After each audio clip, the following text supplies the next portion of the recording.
warahmatullahi wabarakatuh. Salam sehat selalu untuk kita semua. Sebelumnya, kenalin, saya Anis Zakiah Fitri, mahasiswa baru UIN Maulana Malik Ibrahim Malang. Di video kali ini, saya akan menjelaskan tentang protokol kesehatan 5M dan pentingnya vaksinasi. Coronavirus atau yang lebih dikenal dengan COVID-19 adalah virus yang muncul di tahun 2019, lalu menyebar dengan cepat ke seluruh dunia dan menjadi pandemi.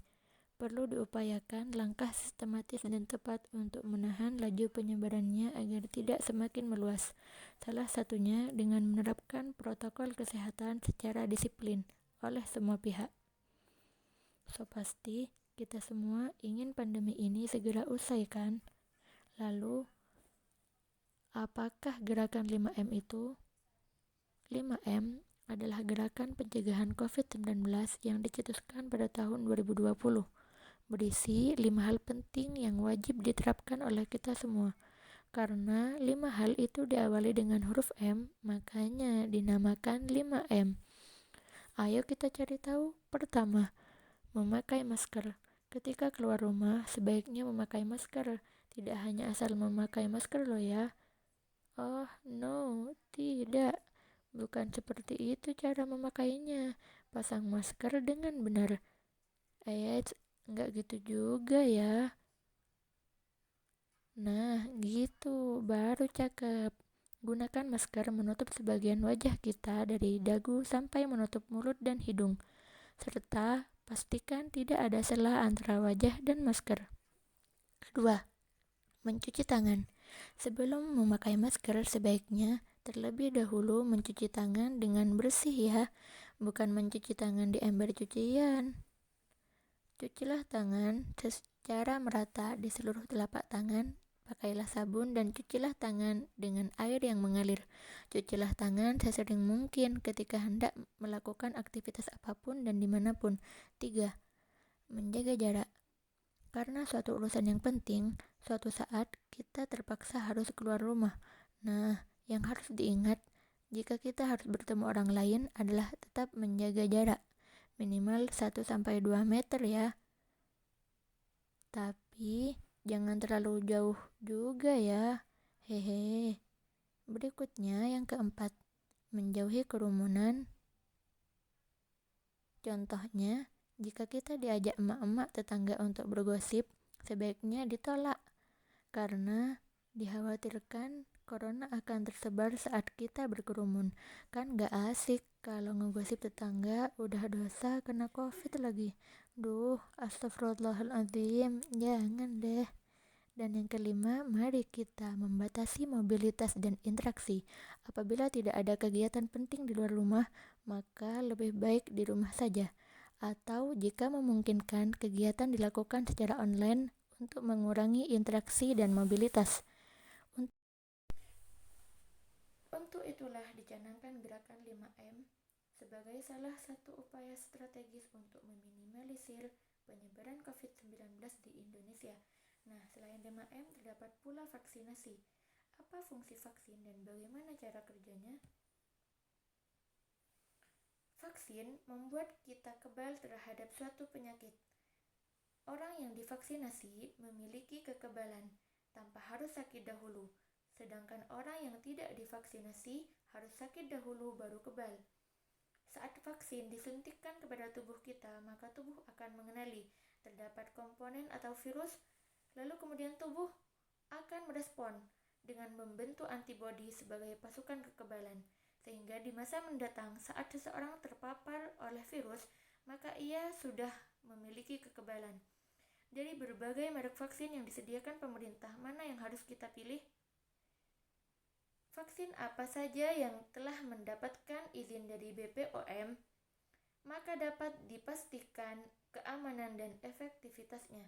Oleh karena itu, pada situasi pandemi seperti sekarang, kita gunakan vaksin yang lebih dulu tersedia agar kita segera terlindungi.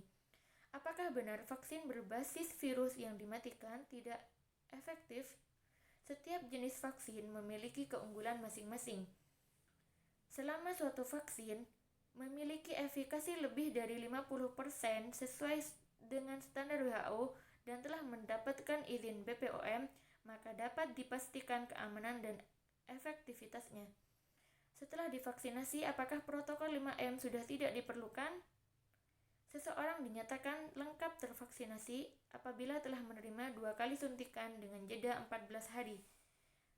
Pun setelah itu masih dibutuhkan waktu agar kekebalannya timbul. Oleh karena itu, seseorang yang telah divaksinasi tetap harus menerapkan 5M agar perlindungannya optimal. Jika pernah terinfeksi COVID-19, apakah tetap perlu divaksinasi? Rekomendasi di Indonesia saat ini menyatakan bahwa orang-orang yang pernah mengalami COVID-19 tidak termasuk target untuk divaksinasi karena dianggap telah memiliki kekebalan. Vaksinasi diutamakan kepada mereka yang sehat dan belum pernah mengalami COVID-19. Namun demikian, informasi ini dapat berubah sesuai dengan perkembangan penelitian yang ada. Sebaliknya, teman-teman yang akan divaksinasi tidak harus menjalani tes PCR atau tes serologi dahulu untuk menerima vaksinasi. Apa efek simpang dari vaksinasi COVID-19?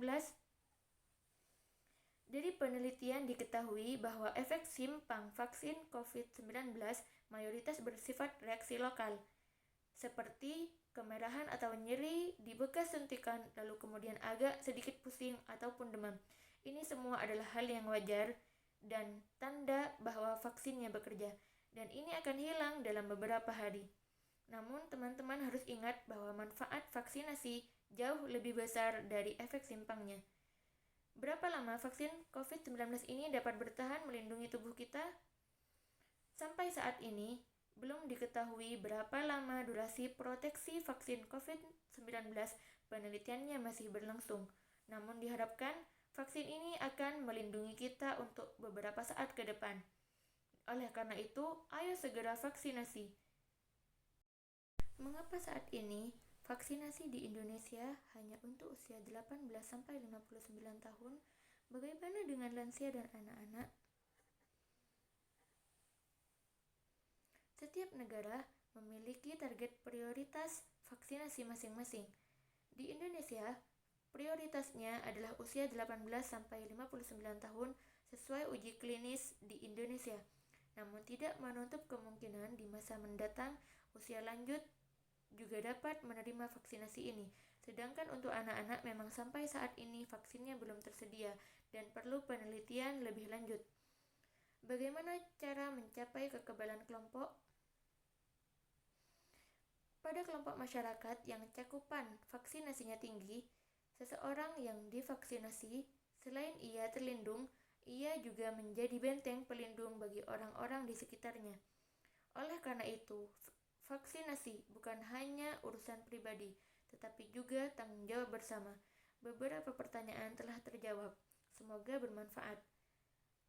Saya mengajak teman-teman semua untuk tidak ragu vaksinasi. Vaksinasi, lindungi diri, lindungi negeri. Nah, berikut cara cuci tangan yang baik dan benar. Tahu nggak sih, jutaan kuman yang menempel di tangan kamu bisa menyebabkan berbagai macam penyakit. Biasakan mencuci tangan dengan air mengalir dan juga sabun.